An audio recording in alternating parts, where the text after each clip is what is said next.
Hello everyone, so today I'm going to be going over my experience with DJI Refresh. As you may know from one of my last videos, a few weeks ago there, I crashed my Mavic Pro into a tree. If you want to learn more about that, like I said, you can check out that video right here. But anyways, I wanted to tell you guys my thoughts on the whole thing and if I would recommend you guys to get it for your drone. So let's get right into this. Okay, so I've set up this video to go through it in parts and pretty much just in chronological order of how things happened. So if we start here, it was around February 24th when I crashed my drone, and like I said, the video is here, but long story short, I was flying in a point of interest around my town and I clipped the top of a tree. It was pilot error, and pretty much what DJI Refresh covers is pilot error as well as signal interference, collision, water damage, and drop damage. So you're pretty much covered from all areas. The only thing is you must have a flight record, you must have the drone body itself. So say you crashed it into some deep water and you are not a scuba diver, you're kind of out of luck unless you can somehow recover the drone itself. So that's why some people use those getter backer things, the bobbers that float up, just something to make sure that if it does end up in water or on top of something that you can't get it, if you can't get the drone body back, you can't use your DJI Refresh. So luckily mine fell out of the tree. Well, I guess that's lucky, I don't know. But it fell out of the tree and it had a broken gimbal. It just kept saying it was overloading and the legs went past parallel, which was not good. And it took me a while to decide if I should use Refresh or not, and I think after my experience I'm going to say that if you do have it and something is not working, it's better just to go with it, but I'll talk about this more later. So moving on here, I contacted DJI Refresh on March 1st, so like I said, it took me a while to decide whether or not to use it. It was kind of painful this time, I must say. It was painful the first day. So I lost connection to the support. I think it was twice, but it might have actually been 3 times. I'm not sure.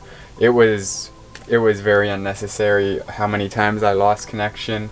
And it wasn't on my end because my internet was fine. I checked it. I reset my router and everything after the first time, so I am not sure what was going on there. I was on hold for way too long. I think after checking the video it was over 3 hours in total. And I don't know if this was just a bad day for them, but after all of this, so I was on hold for 3 hours and then I finally got through to them and then I lost connection like I said. And after all this time, at the very end, they said that they were closed. And I checked their hours and it said that support was supposed to be closed at 5, and I was talking to them all the way through to 8. They told me that they were there and I'd say something and they'd say that they'd be getting back to me soon. And at the very end, I talked to a person and they said, sorry, they are closed. So what went on there, I am not sure. I was kind of unhappy that night, but after all that, I just decided to wait till tomorrow because I guess you can't talk to them while they're closed forever. They only let you talk to them for about 3 hours if they're closed. So I'm not sure what happened there. Like I said, maybe it was just a bad day, but I was not too impressed after that. So moving on, March 2nd when I tried again, it was much faster. There was less confusion. Their instructions were kind of unclear and there were some language barriers between me and them. They just some weird English and stuff. And just some of the instructions were really weird, but I'll go over that on the next slide. But here, it got things into action, so that was kind of what I liked. They actually, after the second day of contacting support, they actually got my case going, so I was pretty happy about that. And after this, things started going much smoother. So it was actually March 3rd when they sent me through the shipping label and that. So some things to go along with this where there were many rules in this like huge email they sent me with all the guidelines for sending your product to them, and there was a lot of confusion in the there were a lot of confusing instructions actually, and it was fast, I have to give them that. But like if I just bring up some of the things that were in this email here.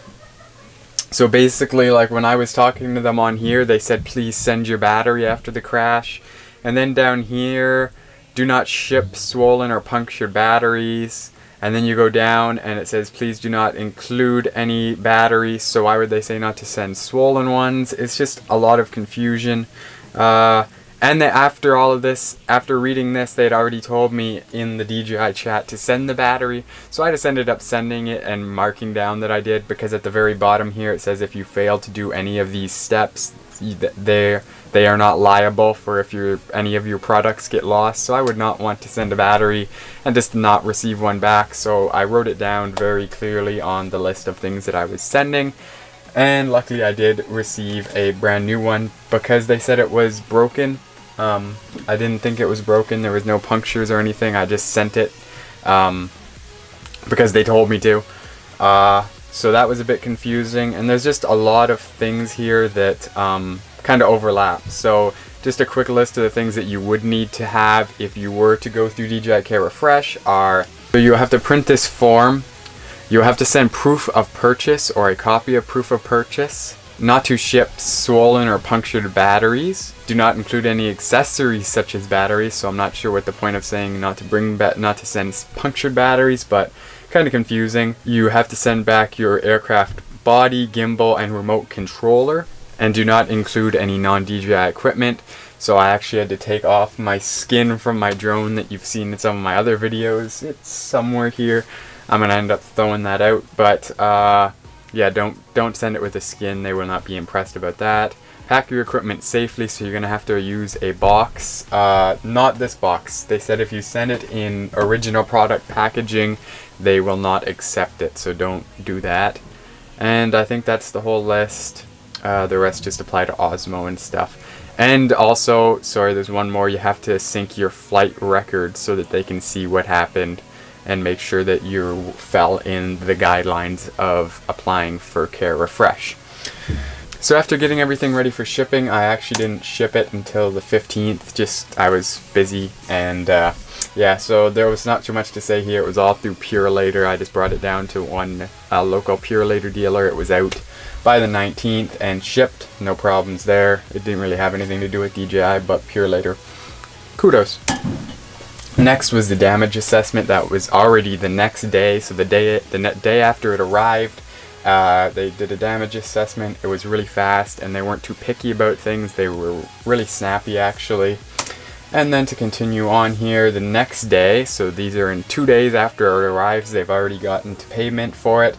So you don't actually have to pay for your Care Refresh until you have sent it. Free shipping there and back. All you pay is once it gets there and they have your drone in their hands, that's when you pay. So it was $79 for my first time. If I were to have an accident again, please know, it'll be $130. So that actually went well. I will show you guys right here how much it would have cost me if I did not have Care Refresh. So if I did not have DJI Care Refresh, the total cost would have been, well, $22 for the motor arm, $4 for the middle frame, $19 for the right motor arm, $89 for a new battery, even though I don't think I needed one, but they gave me a new one anyway, so I'm not really complaining. $51 for the gimbal axis motor, $19 for the right motor arm, $1 for the upper cover. I guess they replaced, I don't know, $65 for service fee. So they're getting paid $195 for the service fee, sorry. So they're getting paid $65 an hour to check this thing out, and it said it took them 3 hours to do all this. But in the end, I checked my serial number, and it's actually just a whole new drone body. So what took them 3 hours, I'm not sure. But that would have came out to well over $400. I'll put the exact number on screen. But pretty much I just paid $79, so I'm kind of happy there. That's a lot better than $400, or even possibly having to buy a completely new drone. So in that case, I am very impressed. 79 bucks is not too bad. So to move on here, March 27th was when it was delivered, and in all, I am really impressed with how DJI Care Refresh worked. There was some language barriers and just some bad service, like, I don't know, it's like sometimes they're on point and other times it's just awful. There's no middle ground. It's either really good or just completely terrible. But in the end, I did get my drone back. There wasn't any hiccups really, other than that first day when I was on hold and I was talking to them while they were closed for like 3 hours. So other than that, everything went well. I can't complain. I'll show you the packaging here. So they sent it back in this box, which was not the one I sent it in. Huge bubble wrap, so I'm going to keep this just in case I ever have another accident. And if not, you know it's going to get popped. Foam. But pretty much what came in it was a couple quotes about how much everything was, the invoice here, lots of paperwork, and just the original stuff we sent to make sure. Like I said, I wrote everything down, so I had the aircraft, the gimbal, the battery, the remote, the gimbal hood, the props, the gimbal cover, and the UV filter on it. That's the original paperwork we sent with it, so they actually did not lose that.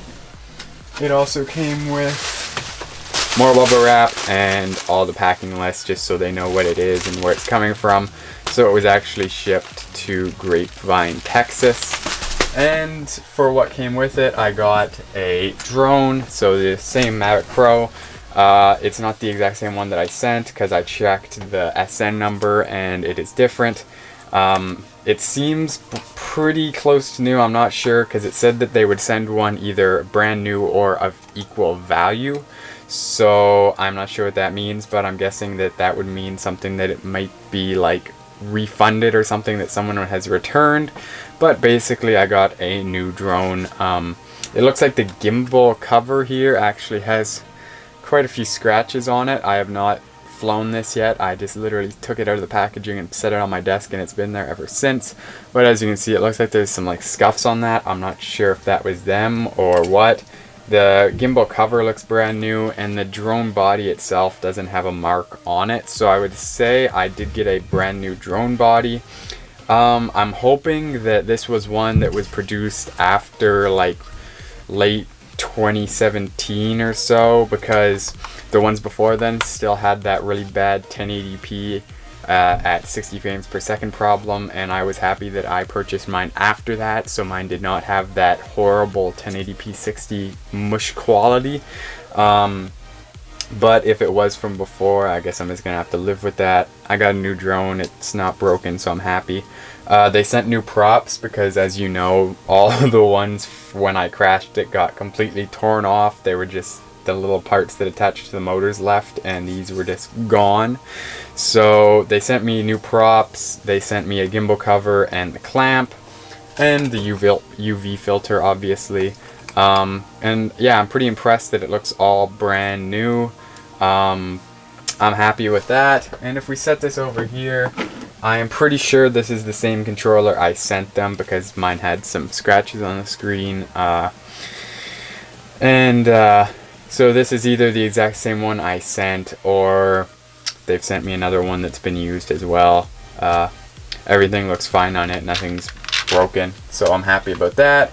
And they also sent a new battery, which I haven't opened yet for, well, I'm going to be going over that right now.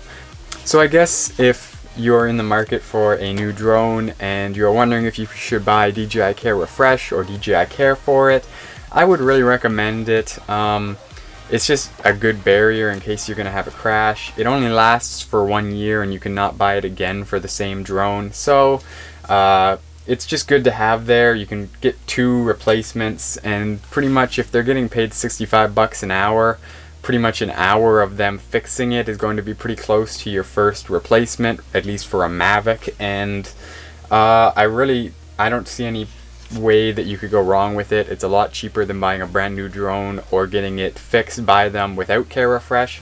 And other than a few problems here and there with customer service, everything went really smoothly. There was no fishy stuff going on with them trying to hold back and not give me my drone back, or trying to make me pay more, or saying that I did something wrong. So I'm happy in that respect, and I got my drone back. I got a new one, and I can go flying again. So like I said, I would really recommend this if you are in the market for a drone. It's just really good to have. You don't want to have to go buy a whole new drone, and it went well. So that's my thoughts on DJI Care Refresh.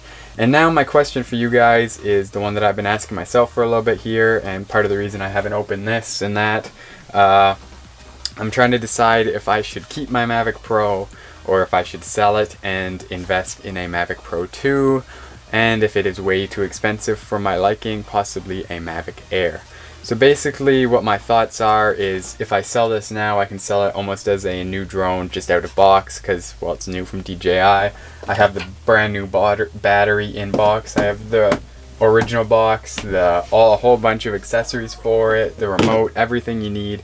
And I could probably get a pretty good price for it when I'm selling it. I could probably make some money back to go towards either a Mavic Pro 2, or I could probably get over enough money to buy a Mavic Air and probably even save some with the difference between the two, as the Mavic Air is $800 or $1,000 for the Fly More, which isn't that bad.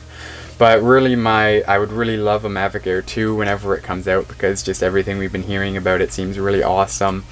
And I guess just depending on the price, I might go for it, but I want to know what you guys think. Should I keep my Mavic Pro, or should I try to sell it for a good price and then put that money towards either a Mavic Air or a Mavic Pro 2 when it is released?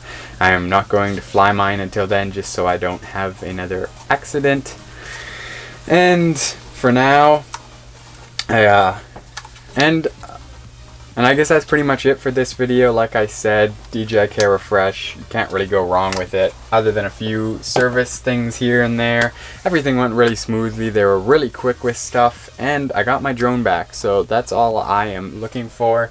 If I got one that was all scratched up and used or something, I'd be kind of disappointed, but being that I got one with a new SN number and it looks completely new, I'm really happy. So I hope you guys enjoyed this video. For those who requested videos before, I will be getting to those. I've just had a lot going on. I am in grade 12 here, and I've had a lot of work to do. I'm going to work after school, and I just have a lot to do. So I am getting to those. I haven't forgot about you, and I hope you guys all have a great Easter weekend. I might talk to you before then, I might not, but either way, I will be talking to you in the coming weeks. So stay tuned for that, and have a great day.